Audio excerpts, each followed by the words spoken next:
Have you ever gone for a late-night walk, looked up at the sky, and noticed something peculiar?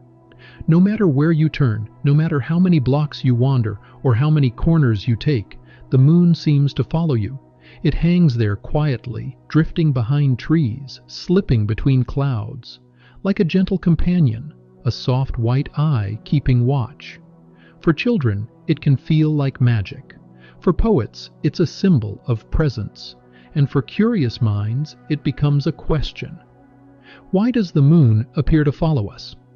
What trick of the sky, or of our own senses, causes something so far away to feel so personally close? Tonight, in this quiet moment between waking and sleep, we'll follow that question. Softly, slowly, and as we walk together through science, through perception, through reflection and light, we'll uncover why moonlight behaves the way it does. But first, let's pause for a breath. Whether you're tucked into bed, curled under covers, or sitting by the window with a sleepy mind, I'm so glad you found your way here.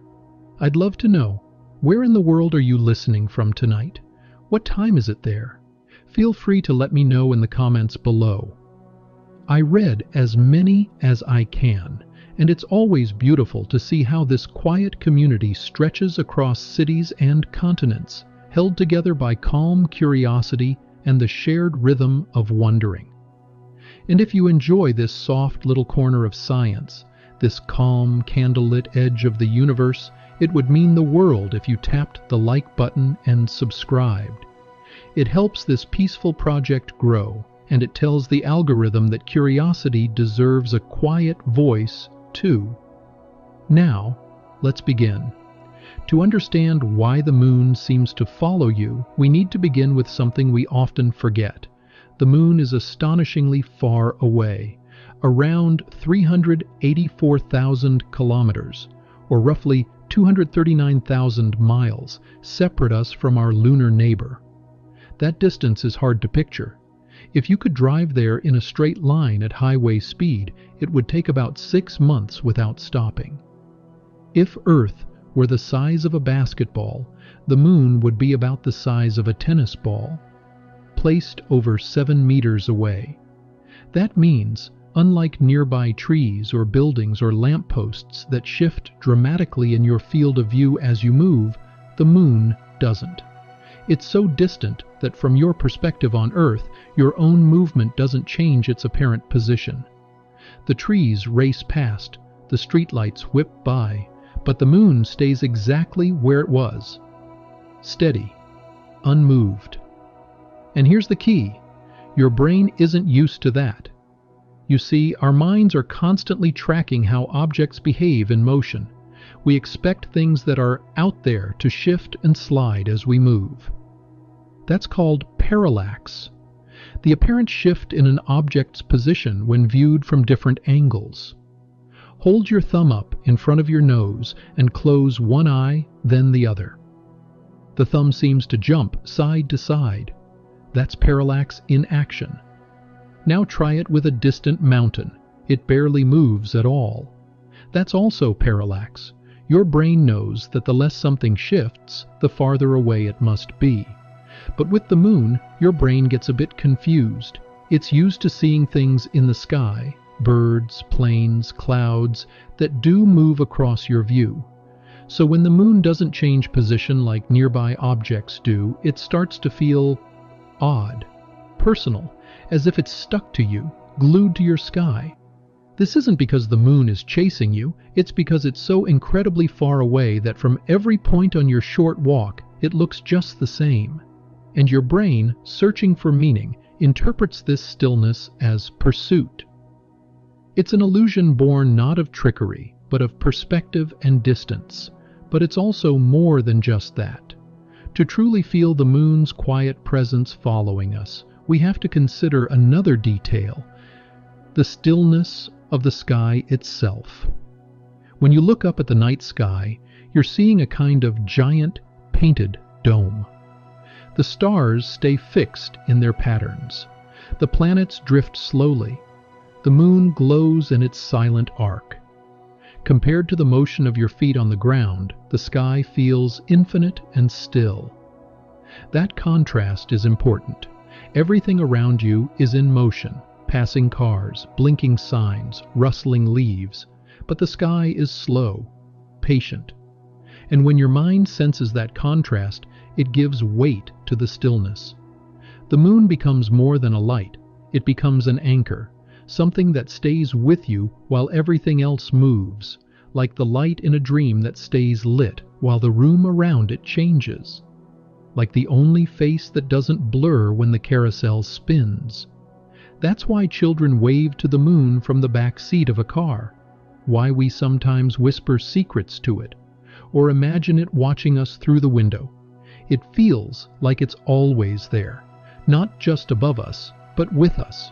And even though science can explain it, with distance, parallax, and geometry, part of the magic still remains.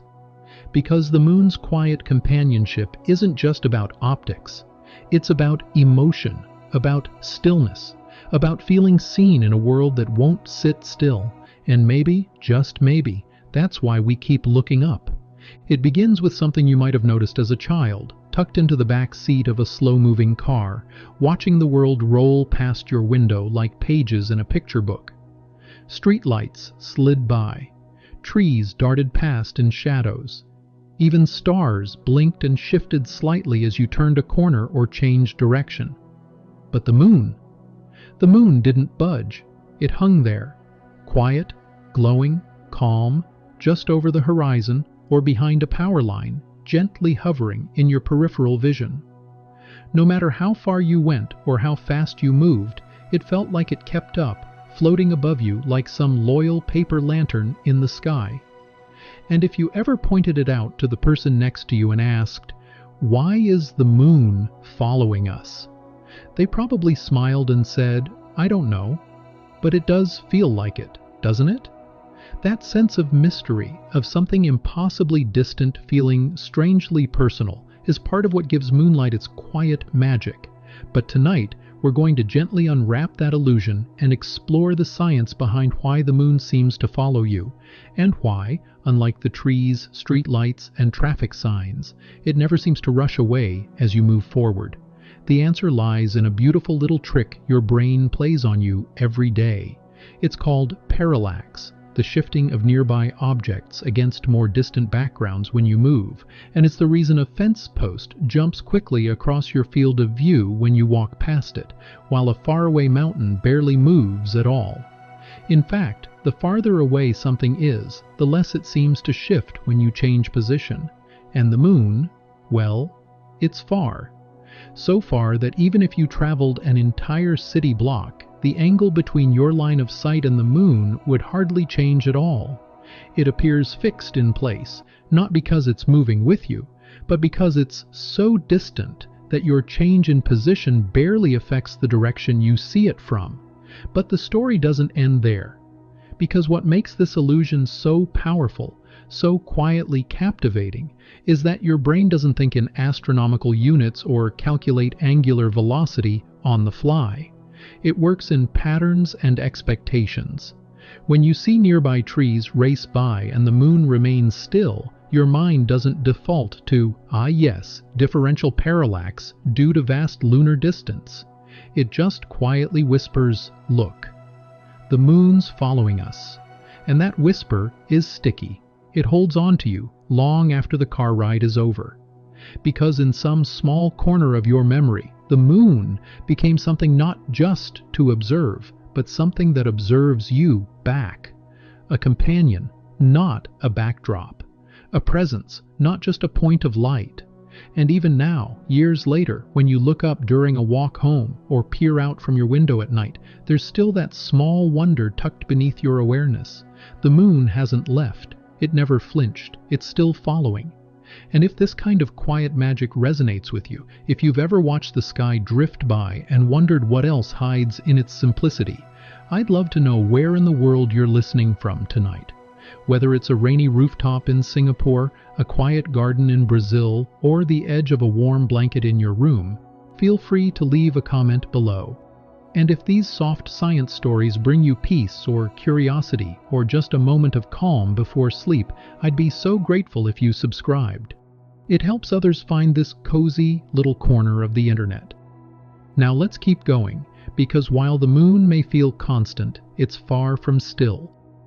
Behind that serene presence is a slow, silent waltz between celestial bodies, and understanding why it glows, how its light reaches you, and what that light really is, will take us one step deeper into the soft physics of the night. Let's begin with the simplest misconception about the moon, that it glows. It's easy to believe, especially when you're standing outside on a crisp night, staring up at a round, brilliant disk that casts soft light across rooftops and glints off windows. It feels like the moon is its own lantern, shining down from the dark. But that's not quite true. The moon doesn't generate any light of its own, not a flicker. It is, in a sense, a giant mirror, an ancient cratered satellite reflecting sunlight from far across space. What you're really seeing when you look up at the moon is borrowed light.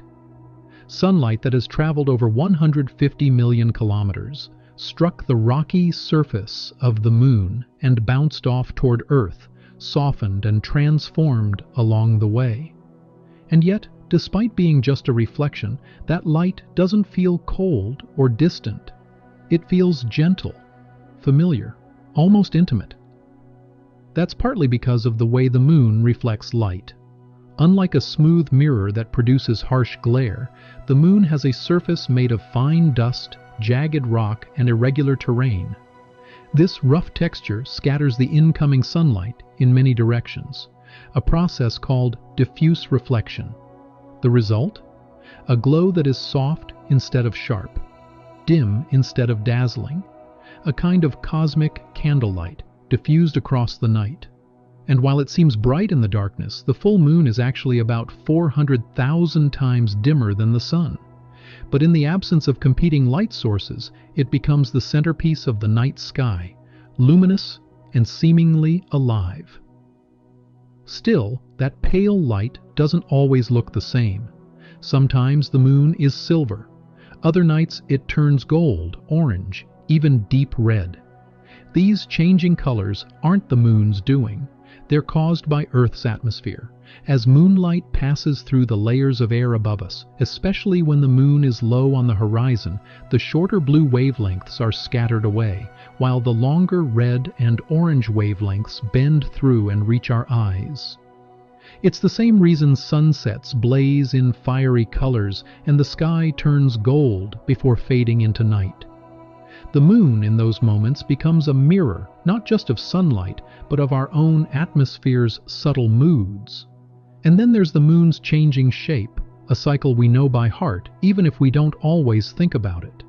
New moon, crescent, quarter, gibbous, full, and then back again.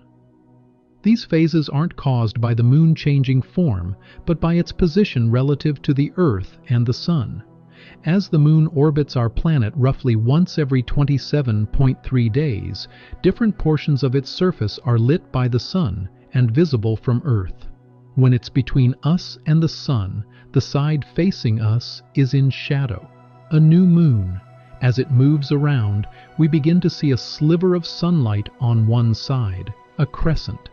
Halfway through, when it's at a right angle to Earth and the sun, we see half of its surface lit up, a first quarter. Then, more than half, a waxing gibbous, until we reach the full moon, when Earth is between the moon and sun, and its entire face is aglow. Then, the pattern reverses.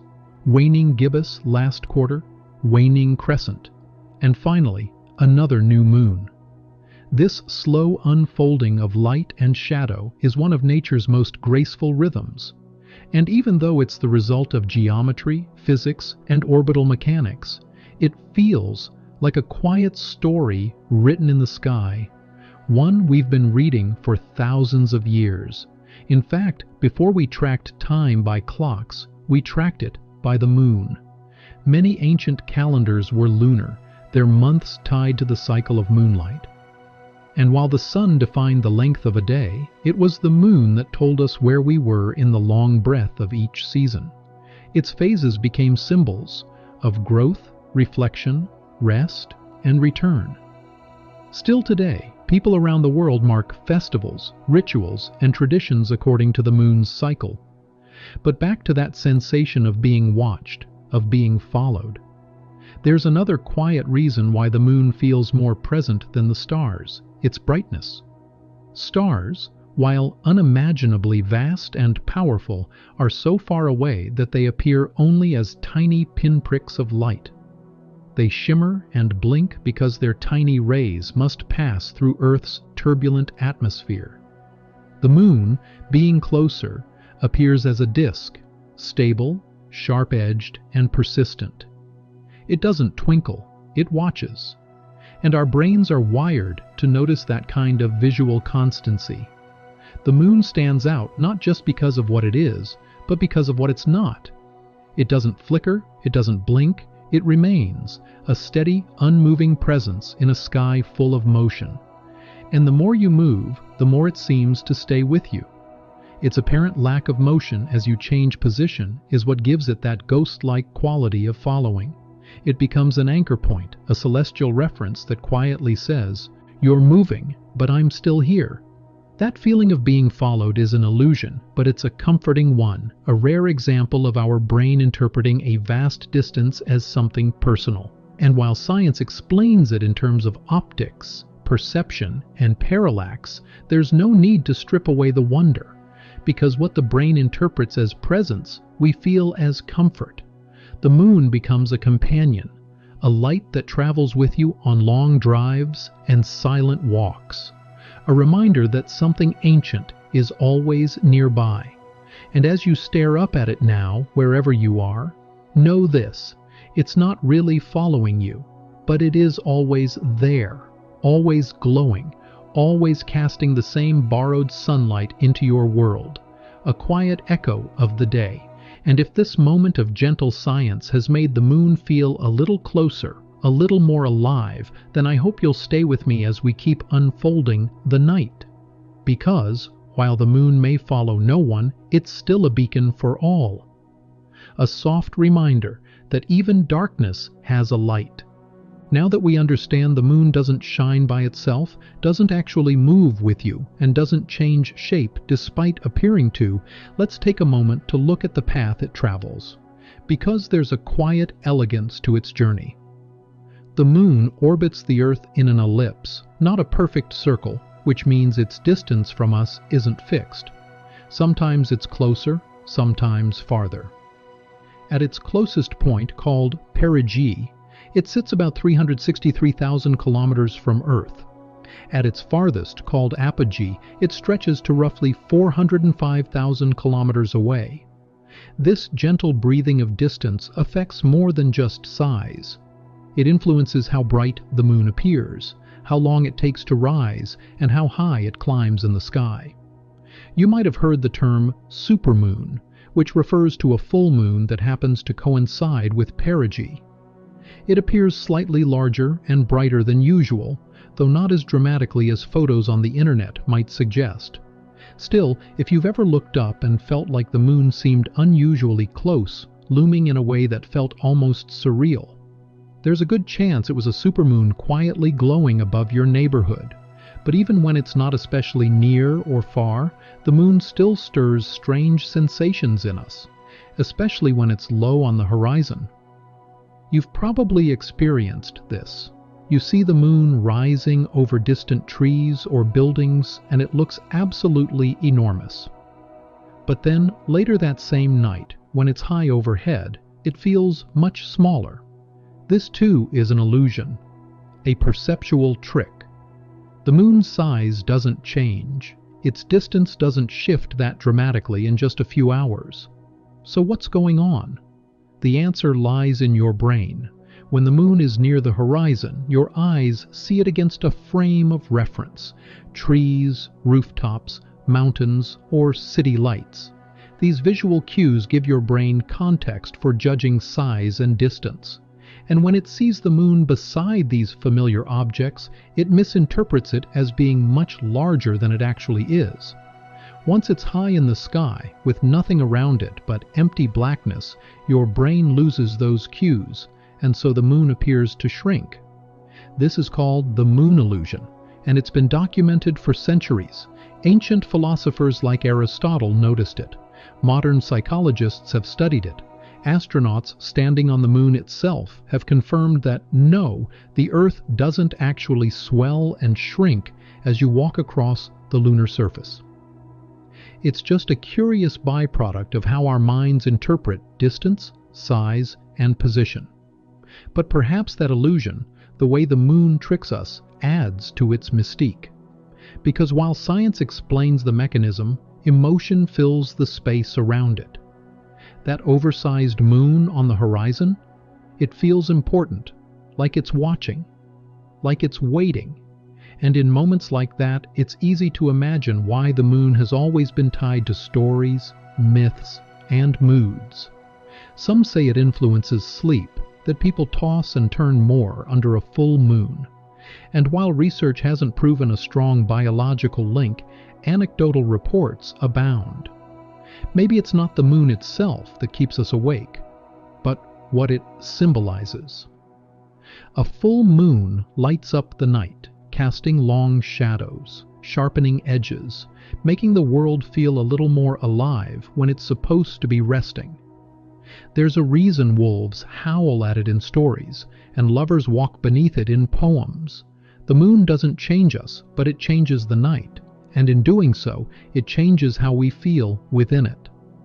And then there's the most poetic fact of all. The moon always shows us the same face. Though it spins on its axis as it orbits the Earth, its rotation and revolution are synchronized, a phenomenon called tidal locking. This means the same side of the moon always faces us. We call it the near side.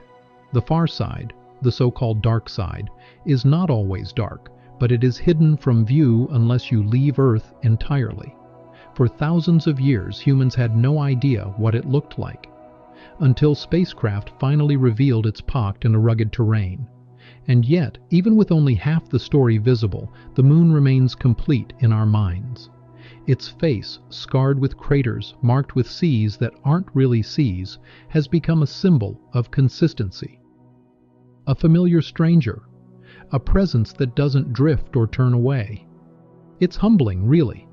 In a universe full of chaos, orbits, rotations, spins, and slingshots, the moon offers something solid, not because it's unchanging, but because its changes unfold in quiet, reliable rhythm. A soft pulse, a lunar heartbeat. Whether you're walking home after a long day or staring out of a window with sleep hovering behind your eyes, the moon is there. Not because it followed you, but because we built a world that spins and moves, and the moon, patiently circling, simply stays in place from our shifting point of view, a kind of cosmic lighthouse, always at a distance, always glowing, always pointing back to something quiet and steady. And when we look at it, what we often see is not just a rock reflecting sunlight, but a mirror of our own stillness, or our longing, or our need for something in the sky to feel familiar. So if you're lying in bed, or riding in a car, or walking through the hush of night, and the moon seems to follow you, it's okay to believe it, even if only a little. It's not science that makes the moon feel close. It's the part of you that wants to be seen. And in that soft glow through scattered sunlight, you are. You always have been. You always will be. But what if we paused here just for a moment and let our minds drift beyond the shapes and illusions to ask something simpler, more childlike, more wondrous? Why does the moon glow at all? Why does that pale face in the sky pour out such steady silver light, so soft it bathes rooftops, trees, oceans, and open roads in a ghostly calm? You might remember, of course, that the moon doesn't shine on its own. It doesn't produce light. It reflects it. The light that you see tonight, casting shadows on your windowsill, is sunlight, filtered, scattered, quieted, bounced off the moon's rocky surface and poured gently down through Earth's atmosphere. But here's where it gets interesting. The moon's surface isn't white. It's actually quite dark, darker than worn asphalt, similar in reflectivity to coal or aged concrete. Scientists call this quality albedo, a measure of how much light an object reflects. The moon's albedo is just around 0.12, which means only about 12% of the sunlight that hits it is reflected back. And yet, it seems so bright, so brilliant, so utterly gentle. Why? Because of contrast. Because space itself is black, darker than any black paint you can imagine. And when even a dim reflector like the moon appears against that inky backdrop, it glows by comparison. Our eyes, adjusting to the night, receive the moon's reflection as something radiant, something almost alive. But the light doesn't arrive in perfect condition. Before it reaches your pupils, it has to pass through Earth's atmosphere, a 100-kilometer thick blanket of gases, filled with molecules, dust, and invisible turbulence. And here, the magic begins again. As the light passes through layers of air, it bends and scatters. It twinkles, and this is where we return to that original question. Why do stars flicker, but the moon does not? The answer lies in size and distance. Stars are unimaginably far away, each one a sun, like ours, positioned light years from Earth. Because of that distance, they appear to us as single, pinpoint sources of light. When that pinpoint of light passes through the atmosphere, it is easily scattered by tiny changes in temperature and pressure. The path bends slightly, constantly. So what we see is a star that seems to shimmer, to sparkle, to dance, even though it's really constant.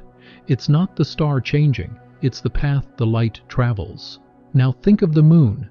It's close, only about 384,000 kilometers away. That's practically next door in cosmic terms, and it's massive in the sky, at least relative to stars. Instead of a pinpoint, it's a wide disk. So when the light from the moon travels through the atmosphere, even though some parts of it may bend or scatter, the overall image remains steady. It averages out, it holds still. No twinkling, just a calm, glowing presence drifting through the same sky where stars seem to glitter and vanish. And so the difference becomes one of scale. Tiny sources, like stars, flicker in the soup of our sky. Larger sources, like planets and moons, shine with steadier grace. This is why, even through a telescope, you can spot the twinkle and blur of stars, while Jupiter gleams with quiet firmness. It's not always the brightness that matters. It's the geometry of distance and the softness of space between. But even knowing this, we're left with something deeper. Why does the moon matter to us so much? Why do we write about it, photograph it, wait for it, name its phases, and feel its pull? Perhaps part of the answer lies in routine. The moon, in all its shifting forms, is a cycle we can count on. New moon, waxing crescent, first quarter, waxing gibbous, full, waning gibbous, last quarter, waning crescent, then again it disappears, and begins anew. Over and over. A pattern older than memory. Long before we had calendars or clocks or equations, we had the moon. Its rhythm helped us track time, mark seasons, understand beginnings and endings. It's a kind of ancient clock that doesn't tick, but turns. And so even now, in a world filled with digital timers and atomic precision, the moon continues its quiet procession. Not for us, but beside us, above us, around us, and in some quiet corner of our brain, perhaps the part that still dreams in symbols, we watch its glow and feel that we too are part of a rhythm, something gentle, something vast, something luminous. So tonight, if you step outside and look up, if the sky is clear and the moon is there, take a moment to really see it. Notice how it doesn't flicker, how it doesn't chase you, but seems to move because you are moving. Notice the way it rests in the sky, pale and full of patience, glowing not because it shines, but because it reflects. Notice how everything about it is quiet, and yet you feel something. A tug, a pull, a pause in your breath. You're not imagining it, you're not being poetic, you're simply being human, because the moon, in all its stillness, reflects more than light. It reflects us. But the question still lingers quietly in the back of your mind, like a cloud drifting across the night sky. If the moon is just sitting still in space, rotating slowly, orbiting us with calm precision, then why does it feel so strangely alive? Why does it appear to follow you as you walk, drive, or peer from a train window? You move through a landscape, trees pass by, buildings fade, street lights blur, and yet the moon remains fixed, as if it's tethered to your gaze. No matter how far you go or how quickly you turn your head, it's there, still steady, trailing behind like a quiet companion who never says a word but always keeps you in view. It's not just a poetic illusion, it's a trick of perspective, and understanding why this happens means stepping gently into the way your brain interprets space, depth, and motion. The moon is far, impossibly far by our everyday standards, roughly 384,000 kilometers from Earth, but your brain isn't great at processing those kinds of distances, especially when there's no frame of reference to compare it to. So when you look at the moon and then begin to move, your brain assumes it should shift position like everything else. And when it doesn't, because it's so far away that your movement has no effect on its apparent location, your brain interprets that as movement, not of you, but of the moon itself. It's not actually following you, it's just staying still. And everything else is moving so fast around it that your mind draws the simplest conclusion it can. It must be chasing you, or perhaps gently watching you from behind. Now add to that the parallax effect, which usually helps us determine how close or far something is. If you hold your thumb up and close one eye, then switch. Your thumb seems to jump sideways. That's parallax. But try it with the moon. Close one eye, then the other, and you'll see it barely moves.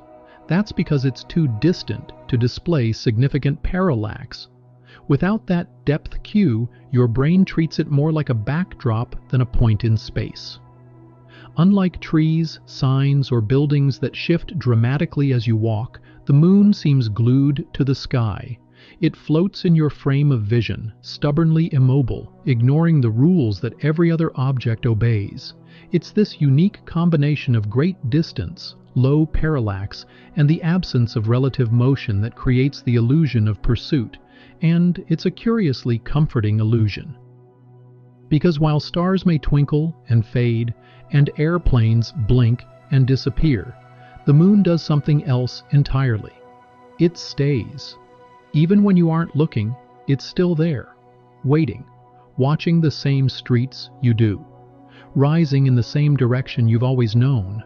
It's not just the light it gives or the tides it stirs. It's the consistency, the quiet refusal to leave. It makes the world feel a little more anchored, a little more patient, and maybe, just maybe, a little more magical.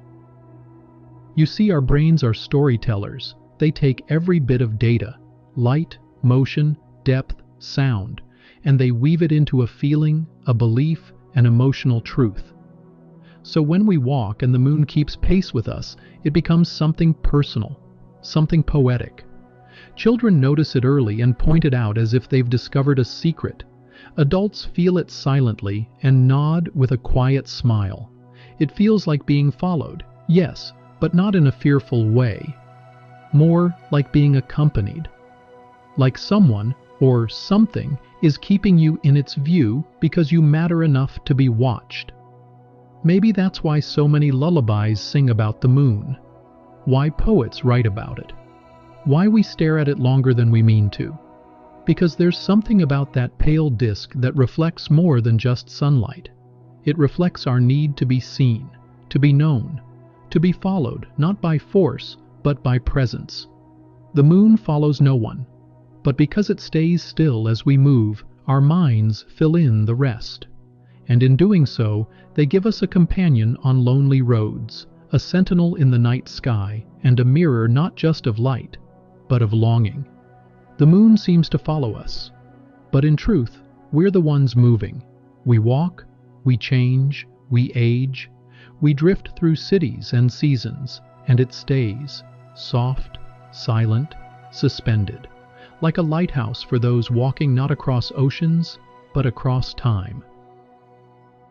But while your heart interprets the moon as a quiet guardian, science, ever patient and never offended by poetry, offers more layers to this illusion. Let's walk slowly into the geometry of the sky. Imagine yourself standing on Earth, on a beach, a hill, or a quiet rooftop. The horizon stretches out before you. The moon hovers above it.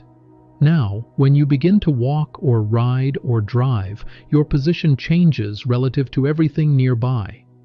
Trees shift behind you, signs flash past, streetlights arc overhead and vanish behind the edge of your view. But the moon? It doesn't move, or rather, it doesn't appear to move. This is because of its vast distance. From your point of view, the angle between you and the moon hardly changes as you move across Earth's surface. It's as if you and the moon are connected by a fixed, invisible line, and as you shift a few meters or even a few kilometers left or right, that angle barely wobbles. Your eyes, trained to interpret closer objects like birds or buildings or passing clouds, expect movement. But the moon doesn't play by those rules. Its position remains constant against the background of space, so your brain interprets that constancy as movement relative to your own. In a strange twist, the moon appears loyal, following you not because it actually moves, but because everything else changes so much more dramatically. If you've ever ridden in a car at night and watched the moon through the window, you may have felt it shift its position slightly each time you turned. But no matter the road, no matter how many turns or curves, it was still there. And if you tried pointing it out to someone else in the car, they saw it too, yet from their side of the car. That's because, once again, the moon is so distant that it seems to follow everyone equally. It becomes a shared illusion, a kind of celestial empathy. It's not your moon, it's everyone's moon, but to each person, it feels personal. And there's a beautiful paradox in that. The moon's apparent motionlessness is what makes it seem like it's moving. Its distance creates intimacy. Its stillness suggests companionship. And in that gentle contradiction, we find something deeply human, our habit of turning science into story. Now let's add one more subtle ingredient to this illusion: the frame of reference. You see, when you're standing still and looking up at the moon, your reference point is stable. You're not changing locations. But once you begin moving, whether walking down a sidewalk or gliding in a car, your visual frame becomes dynamic. You're taking in hundreds of small shifts every second. Shadows bend. Lampposts retreat. Cars pass and disappear. But the moon doesn't follow these same visual cues. It doesn't belong to your near-field perspective. It doesn't get smaller like distant buildings. It doesn't blur. It doesn't streak. It just stays. And in doing so, it defies expectation. Your brain, trying to make sense of this anomaly, attributes agency to the moon.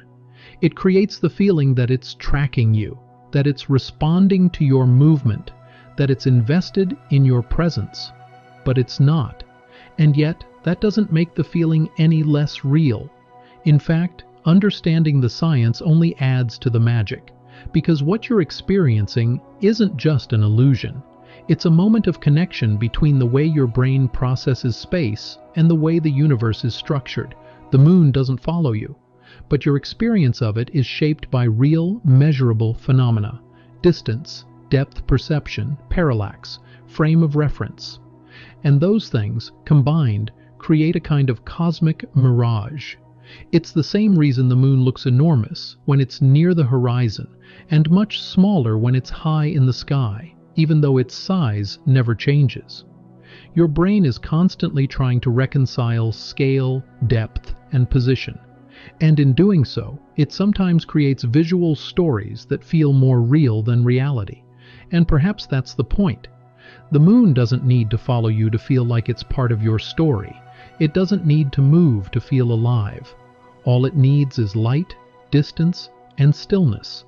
The rest is your mind doing what it's always done, turning the sky into meaning. So the next time you walk beneath the stars and notice that gentle silver disk trailing just behind you, don't correct yourself too quickly. Let it follow. Let it keep you company. Because whether it's illusion or interpretation, the feeling it gives is true. And in a world full of changing landscapes and passing noise, there's something quietly beautiful about a moon that never leaves your side. But even beyond illusions and geometry, the moon's magic endures because of something even more delicate, the soft light it casts. That gentle glow isn't its own, of course. The moon produces no light of its own. It simply reflects the sun's rays, bouncing them off its dusty, cratered surface and sending them down through space to us. But the light doesn't arrive untouched. It must travel through the thick soup of our atmosphere. Miles of air layered with temperature gradients, dust particles, water vapor, and turbulence. And as it passes through, it bends, it scatters, it flickers. The atmosphere acts like a moving, imperfect lens. This bending of light is why stars twinkle. Their small points of light shift slightly as the atmosphere refracts them differently from moment to moment. But the moon, wide and close, is too large to twinkle. Its broad face averages out the flickers. Its reflection is steady. But still, the atmosphere leaves fingerprints on that light. Some nights you'll see the moon glowing cold and white, almost like bone. Other nights it radiates with a soft amber hue, dimmed and colored by dust or low clouds. And when it rises on the horizon, sometimes it looks impossibly large, swollen and orange, like a lantern pulled up from the edge of the earth. That, too, is an illusion. When low on the horizon, the moon passes through more atmosphere, and your brain compares it to foreground objects like trees or rooftops. With that comparison, it appears enormous, but hold up a fingertip to the moon on the horizon and do the same when it's high in the sky. The size remains the same. The difference is in your mind, in your perception. These illusions, the moon following you, the moon changing size, are not mistakes. They are signs that your brain is trying to interpret the world using rules designed for smaller, closer, more immediate objects. And in that confusion, we glimpse the limits of our senses. But those limits aren't flaws. They're what give rise to wonder. Because knowing that the moon isn't actually following you doesn't make it feel less personal. If anything, it makes it more remarkable. That a lifeless rock, hundreds of thousands of kilometers away, can spark such emotion, can feel like a friend, a mirror, a witness, is a kind of miracle born not from magic, but from light, space, and the quiet workings of the human mind. We project meaning onto it. We name its phases. We assign it moods. Crescent moons feel sly. Full moons feel bold. New moons feel secretive. The moon becomes a character in our inner landscape. It tells us when to sleep, when to harvest, when to dream. It governs tides. It influences poems. It slips quietly into lullabies and bedtime stories and calendar pages. It is always there and always changing, constant yet never the same.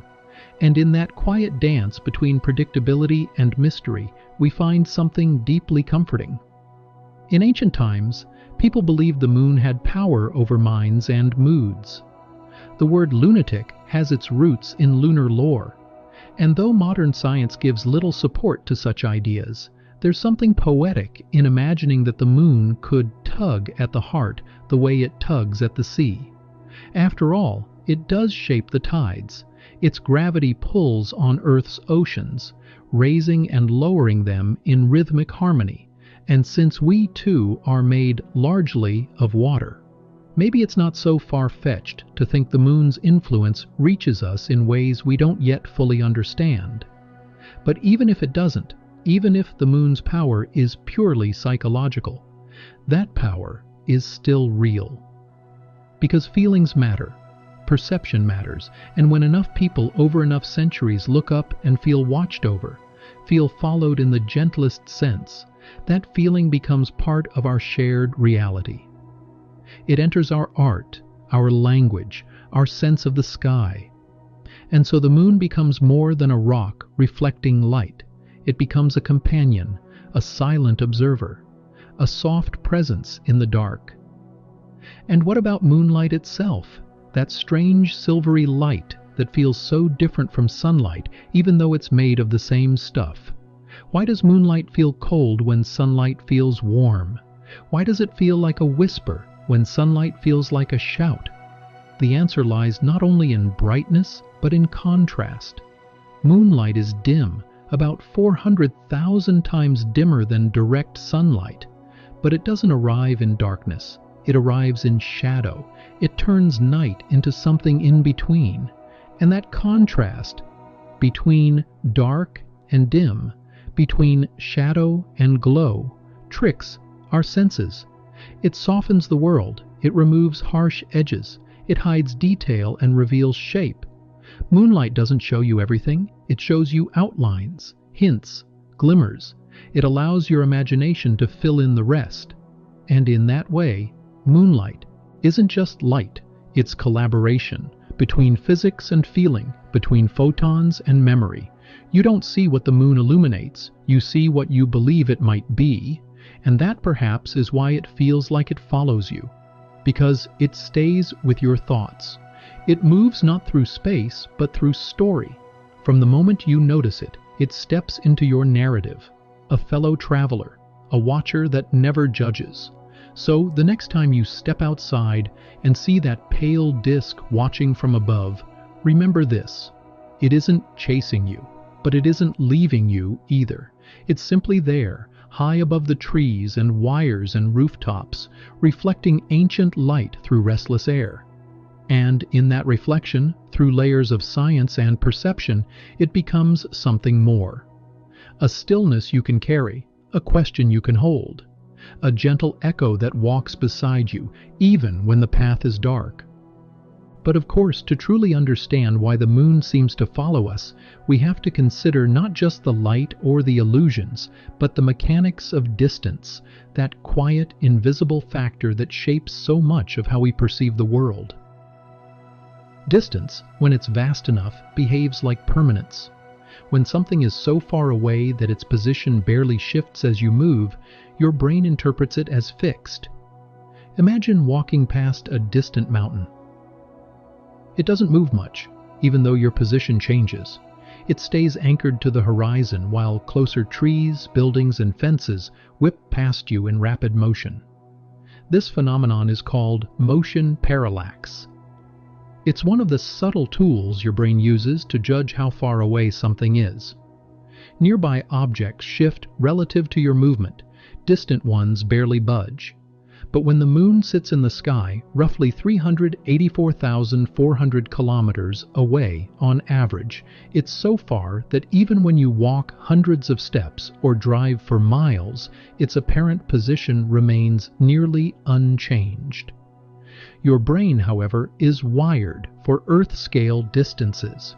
It expects distant objects to drift, even if slowly. So when you move and the moon doesn't, it feels uncanny, a little eerie, as if it's moving too, keeping pace silently overhead. But it's not.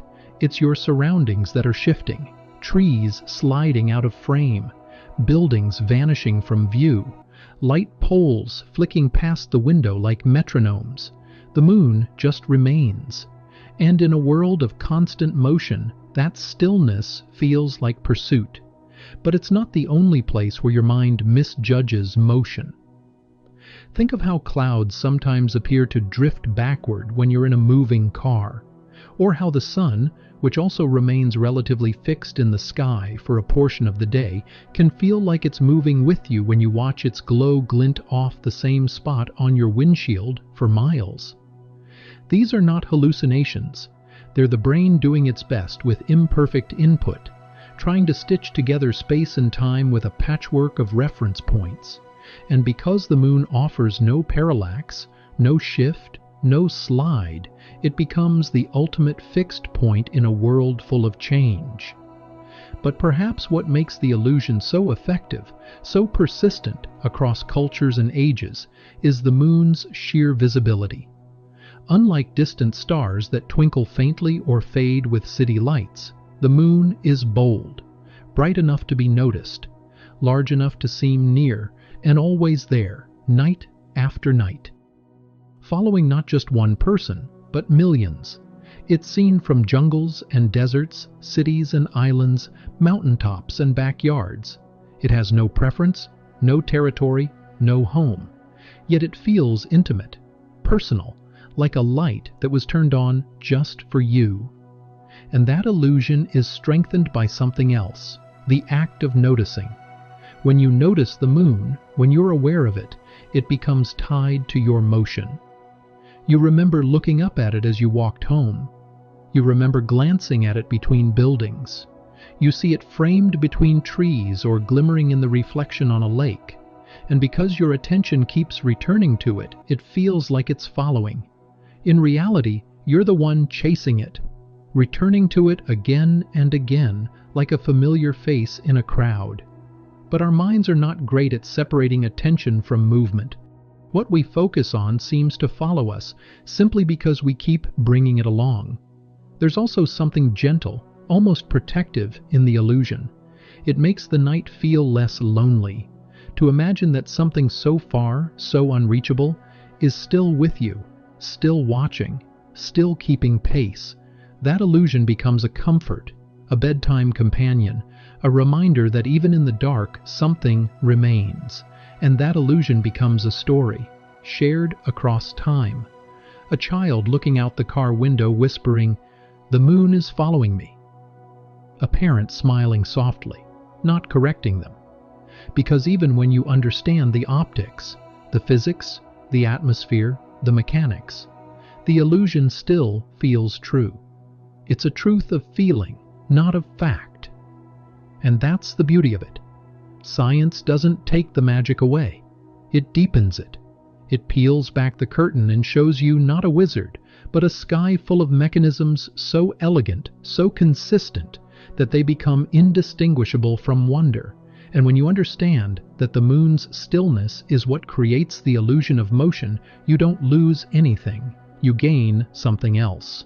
A kind of reverence for the mind, for the way it works, for the way it tells stories with light and movement, and for the way it turns a ball of rock in space into a symbol of presence, of constancy, of quiet beauty that stays with you. And as you grow older, maybe you stop saying the moon is following you, but you still feel it on long walks, on road trips, in moments of solitude. The moon becomes a participant in memory. You remember how it looked the night you got bad news, or how it lit the sand during a summer by the sea, or how it seemed to rise just for you during a pause in conversation.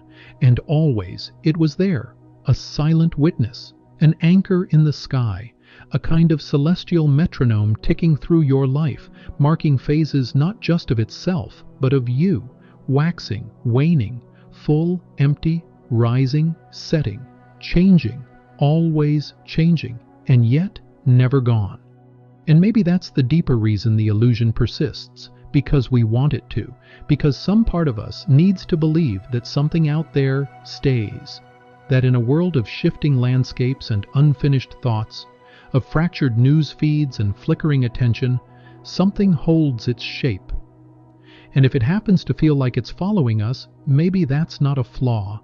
Maybe it's a feature, a design built into perception to remind us that we are never entirely alone under the sky, that no matter how far we travel, No matter how fast the world spins past our windows, there will always be a light behind us.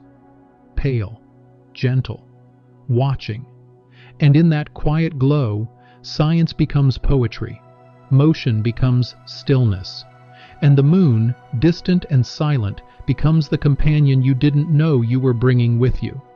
And so we arrive at the final turn in our quiet journey, tracing moonlight not just across the sky but through the strange, beautiful pathways of perception. What began as a question, "Why does the moon seem to follow me?" has led us through air and light, distance and parallax, memory and imagination. It is a question children ask without hesitation, and one that adults quietly carry without always seeking an answer. But answers, when spoken gently, don't take the mystery away. They expand it. They give us the gift of knowing, not just what the moon is or how it works, but how incredibly tuned we are to see beauty in even the simplest patterns. Because the illusion that the moon is following you isn't just a trick of distance or a failure of parallax. It's a reflection of your own presence in the world, your movement through space, your awareness of stillness, your desire to feel connected to something vast and steady and watching. The moon becomes a mirror, not of your body, but of your mind. And there is something breathtaking about that a cold sphere of rock, locked in its ancient orbit, reflecting sunlight across empty space, can feel like a friend. Not because it changes, but because you do. Every night you return to it, you return changed.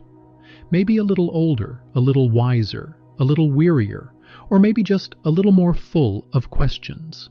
And the moon says nothing. It offers no commentary, no judgment, just light, software pale, constant. You might see it rising behind the silhouette of a tree, or drifting above the rooftops as you lie in bed. You might catch it through the window of a bus, or reflected in the puddles on a quiet sidewalk. You might not even notice it until someone beside you points up and says, "Look at the moon tonight." And then suddenly, there it is again. Not chasing you, not moving at all, just waiting. The same way it always has. You'll find that the moon has always belonged to the in-between, between day and night, between light and dark, between the known and the imagined. And that's where it shines best, not as a source of its own glow, but as a collector of light, a quiet ambassador of the sun, carrying brilliance into shadows. And perhaps that's why its presence feels so personal, because, like us, it doesn't create light from within. It reflects, it transforms, it takes something distant and makes it close, and we, in turn, take that glow and turn it into meaning. We tell stories, we write poems, we make wishes, we remember where we were when the moon looked just like that.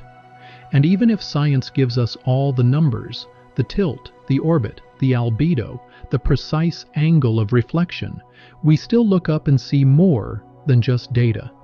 We see a quiet companion in the sky. We see a traveler who never leaves. And when it appears to follow us, we smile not because it's true, but because it feels true. And in that feeling, there's comfort, maybe even a little hope, that no matter where we go or who we become, there will always be something gently trailing us across the sky. Something ancient, something silent, something that reminds us we're still part of this vast, moving, humming universe. So the next time you step outside and see the moon gliding through a deep indigo sky, pause for a moment. Let it follow you. Let it be your quiet shadow. Let it walk beside you without footsteps, without words, without time. And know this, you are not imagining things. You are simply remembering what your senses were built to do, to find pattern, to find presence, to find wonder in the familiar. The moon is not chasing you. It never was. But maybe, in a way, you've been chasing it all this time. And what a beautiful chase it is.